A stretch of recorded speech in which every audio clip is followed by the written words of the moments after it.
Hey everyone, welcome to Keller Acres. Today I'm doing a strawberry rhubarb sourdough inclusion loaf. I thought this would be a great seasonal loaf to do since rhubarb is in season right now. We picked up a bunch at our local farmers market yesterday. We have some planted here on our acreage, but unfortunately ours is not ready yet. We just planted it last year. And we're planting some more this year, so hopefully we'll have some maybe next summer. I hope that would be great. But in the meantime, we know where to get some. We got some great big stalks of it. Actually, I will grab it. Whole bunch. Anyway, some of this I may freeze or I may just find a way to use it all up. I haven't decided yet. I think I might make some rhubarb muffins. I always love doing a crisp. Crisp is a great one.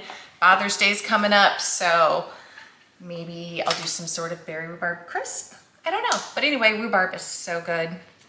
Okay, for this loaf, I've already got my sourdough ready to go to add the inclusion. I mixed mine up yesterday, so it's already done its overnight ferment. I'm gonna share with you really quick how I mix mine. And everybody kind of has their go-to recipe, so I'll just share mine real quick in case you need a go-to recipe. Maybe you don't have one. For mine, if I am doing a sandwich bread recipe or I'm doing a sweet inclusion loaf, then I do my bread a little different than I do like just your normal standard sourdough loaf. So for this loaf, I did a half a cup of my active sourdough starter, a cup and a half of warm water, and a quarter cup of honey and a quarter cup of olive oil. So the olive oil and the honey are what I add when I'm doing the sandwich loaf or the sweet inclusion versus my normal loaf. Otherwise, normally I don't put that in. And then also approximately 2 teaspoons of salt, but I have been waiting to add my salt until after my stretch and fold process. I do feel like that's helping. It's a tip that I saw online. I tried it and I like it, and so I've stuck with it. So that is how I mixed my bread. Again, if you're watching this video, you probably already make sourdough. So, but just in case you don't, there's a stretch and fold process also that you want to learn. You do want to perform those stretch and folds approximately every 20 to 30 minutes for the first 2 hours. And then I let mine sit out on the counter until bedtime, cover it, stick it in the fridge, pull it back out in the morning. And right now it's about noon. So I'm going to go ahead and I'm going to mix in my inclusion. I'm going to do it a little differently than I've done my previous inclusion loaves. I'm going to try something different. Then after I get this all mixed in, put it into my bread pan. I'm using a bread pan. You can also use whatever you normally use. If you usually use the Dutch oven, you can also use that and shape it how you normally would for that, but I'm gonna do a loaf for mine.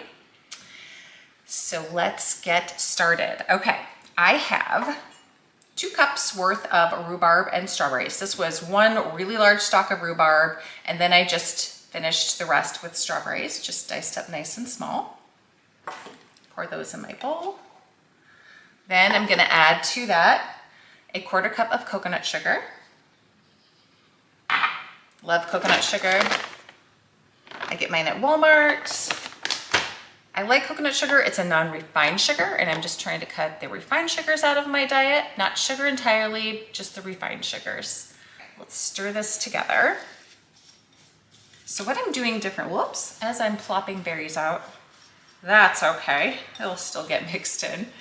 So what I'm doing different, in the past, I've added my inclusion, I spread out my loaf, I get it ready, and then I do a layer of inclusion, I fold it all in, then I do another layer, fold that over. This time, I'm literally just going to mix this in to my dough.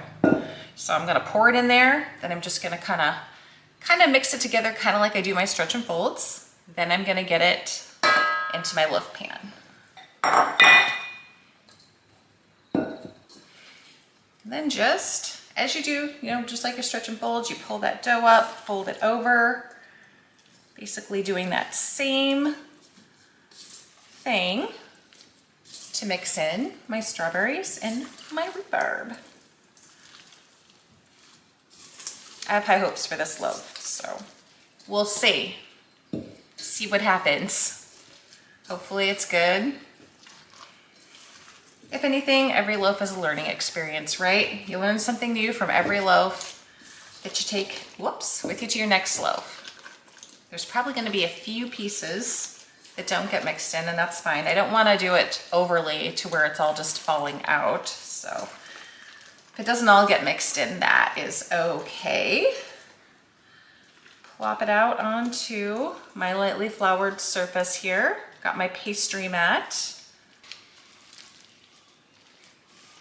Mix it in a little bit more. I'm gonna add a little more flour here. Left my flour out just in case. I'm gonna kind of sprinkle this. The fruit's definitely adding some moisture. That's why I'm adding in a little more flour. I want this to stick together okay. Tiny bit more. Sprinkle a little more on top. It's getting there. Get it shaped up here how we want it. So I can get it in my loaf pan. I'm gonna plop this into my loaf pan that I've already lightly sprayed with avocado oil spray. There we go. Okay, now all I'm gonna do is cover this, let it sit out on the counter for a few more hours, and then we'll be ready to bake. All right, my bread has been rising for a few hours now, so I'm gonna go ahead and get it in the oven. I cannot wait to try this. It's a hot one today, so it's not the best day to have the oven on, but oh well, it'll be worth it. I have my oven preheating to 400 degrees. Here's what my bread looks like now. Gonna get it in there, and I will let you know exactly how long I bake mine for. In the meantime, I've been snacking on this amazing protein puppy chow. There will be, or is already, a video on this. I did a video on this. Hopefully it posts before you're seeing this video. If not, watch for it. Protein puppy chow, delicious. All right, see you when this is done. All right, my bread is done. I baked it for 45 minutes at 400 degrees. Excited to try this. I've got my butter out here ready. Gonna put a little bit of my favorite butter on here. I get this at Costco. So good. All right, let's see what we got. Looks good. All right. I'm gonna cut off a second piece because I don't necessarily want to eat. I don't know if I want to, well, the end piece is fine. Yeah, why not? I wasn't sure if I wanted to eat the end piece. You know, sometimes it's more crusty, but I'm sure it'll be just as good. Mine's been cooling for about an hour and a half too, by the way.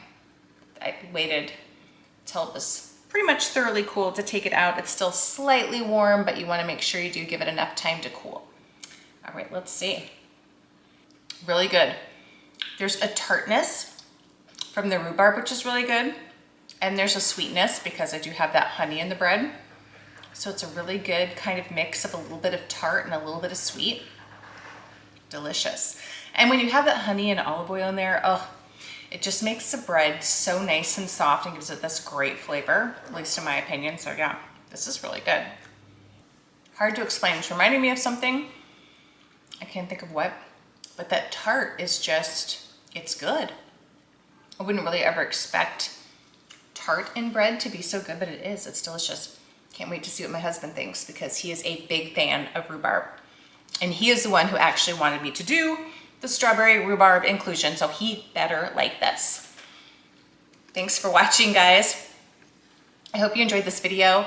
If you do some sort of inclusion similar to this, but a little bit different, share yours with me. I'd love to hear about it. If you have any other ideas of how to do this. This turned out really good though. I'm really happy with it. It is delicious. Happy rhubarb season. If you have any other great rhubarb recipes, feel free to share them with me in the comments. Hit that like button if you enjoyed this video. Don't forget to subscribe.